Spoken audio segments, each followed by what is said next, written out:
ముదిరాజు కులం తెలంగాణలో దాని స్థితిగతులు ఏమిటి, అది ఏం చేయాలి అని శివ ముదిరాజు ఆర్గనైజ్ చేశాడు.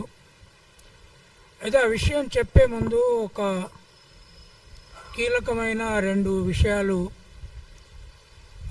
మాట్లాడాలి. ఒకటి, ఈ కుల సర్వే అనేది ఎందుకు ఉద్దేశించబడ్డది, దేశంలోనే ఎందుకు ఉద్దేశించబడ్డది? కుల సర్వే చేయడం కేవలము ఈ కులాలలో ఉన్న వెనుకబాటుతనాన్ని మార్చి వాళ్ళ అభివృద్ధిని కొంత ఒక మార్గంలో పెట్టడానిక, లేదు కులాల ప్రాతినిధ్యాన్ని అసెంబ్లీలో పార్లమెంట్లో పెట్టడానిక అనేది ఒక తీవ్రమైన ప్రశ్నగానే ఉంటుంది. అయితే తెలంగాణలో caste survey, socio economic, education, employment, political caste survey జరిగింది. దీన్ని జరగడానికి జాతీయ పర్స్పెక్టివ్ ఒకటి ఉన్నది, ఒక నేషనల్ దృక్పథము ఉన్నది. దీన్ని జరిపించింది జాతీయ కాంగ్రెస్ పార్టీ, ముఖ్యంగా రాహుల్ గాంధీ పట్టుబట్టి జరిపించాడు. అది జరిపించడానికి ముందు చాలా చర్చ జరిగింది, వాళ్ళ పార్టీలో జరిగింది, బయట జరిగింది. ఆయనకు తర్జన భర్జన ఉంది. వాళ్ళు 65 ఏళ్ళు ఏకక్షత్రాధిపత్యంగా పరిపాలించిన కుటుంబ పునాదులున్న పార్టీగా కూడా అది ఉంది. చివరిగా ఒక బ్రాడ్ కంక్లూజన్ ఏమిటి అంటే, ఈ సర్వే ద్వారా ఒక కుటుంబ పాలన, ఒక కుల పాలన, ఒక ఆర్థిక గ్రూపు వ్యవస్థను తన చేతిలో పెట్టుకునే పాలన, స్త్రీ పురుషుల మధ్య పూర్తిగా అసమానతలు కలిగిన పాలన లేకుండా చేయడానికి ఇది పునాదిగా ఉండాలి అనేది ఆలోచన. అంటే దాంట్లో మీకు వెంటనే ఒక ప్రశ్న వస్తుంది, మరి రాహుల్ గాంధీ కూడా కుటుంబ పాలన నుంచి వచ్చినోడు కదా అని. నాకు ఆయన మీద ఉన్న అవగాహనలతో ఆ కుటుంబ పాలనను తనే తీసేయదలుచుకున్నాడు. అందుకే ఈ సర్వే ముందుకొచ్చింది. ఆ కుటుంబ పాలన నుంచి ఢిల్లీ స్థాయిలో కుటుంబ పాలన ఇప్పుడు ఎట్లున్నది? నరేంద్ర మోడీ, అమిత్ షా, మోహన్ భగవత్ బ్రాహ్మణ్ కమ్యూనిటీ ఆర్ఎస్ఎస్ను, అది చట్టబద్ధము కాని సంస్థ నడుపుతున్నాడు. కానీ దేశం మొత్తం మీద ఆయన కులము అన్ని రంగాలలో దగ్గర 40% నడుపుతున్నాడు. అన్ని రంగాలు ఆయన కులం, అది కుల పాలన. వైశ్యులు అమిత్ షా, మోడీ, అంబానీ, ఆదానీ వీళ్ళ కులము అంబాసిడర్స్లో, తర్వాత ఇవాళ ఎలక్షన్ కమిషన్ హెడ్తో సహా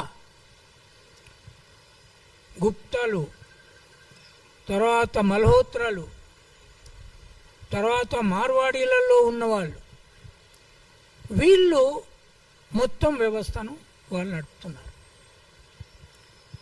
రాష్ట్రాలలో, కొన్ని రాష్ట్రాలలో శూద్ర అగ్రకులం, మన దగ్గర రెడ్లు, వెలమలు, కర్ణాటకలో లింగాయత్ వకలింగాస్, అట్లాగే కేరళలో నాయర్లు, బెంగాల్లో బ్రాహ్మలు, ఇట్లా కొన్ని కులాలు, ఈవెన్ నార్త్ ఇండియాలో కూడా అట్లాంటి కులాలు నడుపుతున్నాయి. అధికారం వాళ్ళకు వచ్చిన తర్వాత దగ్గర ముఖ్యమంత్రి ఏ కులముడు అవుతాడో, ప్రాంతీయ పార్టీలైనా జాతీయ పార్టీలలో ఉన్న దగ్గర 30 నుంచి 35% పవరు ముఖ్యమంత్రి ఆఫీసు నుంచి మండలం వరకు ఒక్క కులం చేతిలో ఉంటుంది. దీన్ని బ్రేక్ చేయాలి. దీన్ని బ్రేక్ చేయడానికి రాహుల్ గాంధీ ఇచ్చిన నినాదం ఏమిటి? దీన్ని సొసైటీ ఎక్స్రే తీయాలి అన్న. ఎక్స్రే తీస్తే దీంట్లో ఒక రోగం ఉన్నది. ఏం రోగము? నేను ఒక కులానికి చెందిన ముఖ్యమంత్రిని అయినా, ఇక నా వాళ్ళని నా ఆఫీసులో పెడతా, తర్వాత కింద అన్ని స్థాయిలలో ఎతికి పట్టుబట్టి పెట్టుకొస్తాం. ఇక నావాడు ఉంటే నాకు గ్యారంటీ ఉంటుంది, నావాడు ఉంటే సంపాదన మళ్ళీ మనకే ఓనర్ మొదలు పెడుతుంది. కరప్షన్ అయినా దొరకకుండా చూస్తారు. ఇక్కడ కింద కరప్షన్ చేసేవాడు ఉంటాడు, వెనక పట్టుకునేటోడు కూడా మనోడే ఉంటాడు. సో దీన్ని అంతా కాపాడుకోవచ్చు. ఇది స్ట్రాటజీ. ఇది నేషనల్ లెవెల్లో స్ట్రాటజీ. అదే ఈడీలో అట్లాగే ఉంటుంది, సిబిఐలో అట్లాగే ఉంటుంది. మనోళ్ళు అంటే మన ఇంట్లో ఏమనుకుంటాం, మనోళ్ళు అరే బంతిలో కూర్చున్న కాడ వడ్డించేటోడు మనోడు ఉంటే సర్రాబాయ్ అని మనోళ్ళు ముదిరాజు వాళ్ళు అందరూ అనుకుంటారు. అనుకుంటే ఇక అక్కడ మాంసం ఎక్కువ దొరుకుతుంది, తలకాయ కూర దేవేస్తారు. ఇది కథ. ఈ కథను బ్రేక్ చేయాలనేది రాహుల్ గాంధీ ఆలోచనలో చివరిగా పట్టుబట్టి చేసిన దాంట్లో ఉంది. నేను ఇది కావాలి అని పట్టుబట్టడానికి కూడా ఇది తెలంగాణ తీసుకోండి. ఏ కులం అధికారంలో ఉంటే పెద్ద పవర్ కింద నుంచి పై వరకు ఒకటే కులంలో నా జీవిత కాలంలో చూసిన. సడన్గా కమ్మలు రాగానే ఎక్కడెక్కడ ఉన్నాడో ఎత్తుకోడొచ్చి మండల స్థాయి లీడర్ అయిపోతాడు, కంట్రోల్ చేస్తాడు. వెలమలు రాగానే అంత కొడితే ఇప్పుడు 1,40,000 తప్ప రైటా దాంట్లో రాగానే 10-15 మంది పైన ఉంటారు.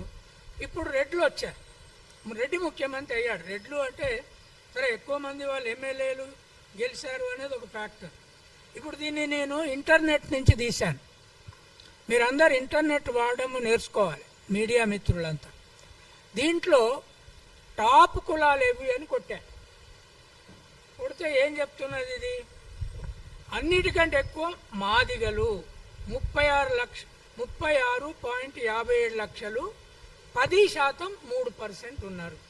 సెకండ్ షేక్ ముస్లింలు 27.95, 7.9% ఉన్నారు. ముదిరాజ్ 26.39 lakh, 7.4%. లంబాడి 24.041, ఎగ్జాక్ట్గా చెప్తున్నాను, 6.8% ఉన్నారు. తర్వాత యాదవ్ 20.18 lakh. ఇది కొత్త సర్వేలో వచ్చిన డేటా, దాని నుంచి ఎక్స్పర్ట్ కమిటీ నుంచి వచ్చింది. 5.7%. రెడ్డి 17.10 lakh ఉన్నారు, 4.8.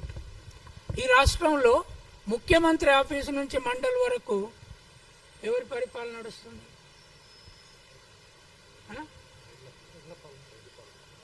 అనుమానం ఉందా? మరి ఇట్లున్నాక ఈ కాస్ట్ సెన్సెస్ బయటకు వచ్చినాక యూత్లో కాక్రోచ్ జనతా పార్టీ లాంటి చైతన్యం వచ్చిందనుకో, ఒక్క కులమే పరిపాలించొద్దు, అక్కడ ఎడ్యుకేషన్ మినిస్టర్ రిజైన్ చేయాలి అని వాళ్ళు గొడవ చేస్తున్నారు. ఇక్కడ ఒకటే కులం పరిపాలించేదానికి ఆ కులానికి ఓటేయొద్దు అని ఒక పార్టీ వచ్చిందనుకో, శివే నడిపాడు అనుకుందాం. అప్పుడు ఏమవుతుంది? వీళ్ళకి తెలియంది ఏంటి అంటే అధికారంలోకి వచ్చినాక అన్ని స్థాయిలలో తల కులపోలని పెట్టుకుంటోళ్ళను ముందు ఆ కులాన్ని కూడా నాశనం చేస్తారు మీరు. ఆ కులంలో అందరు ధనవంతులు లేరు. రెడ్ల డ్రైవర్ కూడా ఉన్నారు. ఎన్నోసార్లు ఊబర్లో నేను వాళ్ళల్లో వస్తూనే ఉంటాను. కానీ రేపు ఈ బ్యాక్వర్డ్ క్లాసెస్, దళితులు, 36 లక్షల మాదిగలు, తర్వాత 14 మాలలు, తర్వాత ఈ బీసీలు, వీళ్ళంతా ఒకటయ్యి ఈ కులానికి మాత్రం ఓటేయొద్దు, వీళ్ళు కాంగ్రెస్ పేరుతో వచ్చిండ్రు, ఒక్క కులం ప్రభుత్వం నడుపుతోందంటే రాహుల్ గాంధీ ఏజెండా కొలాప్స్.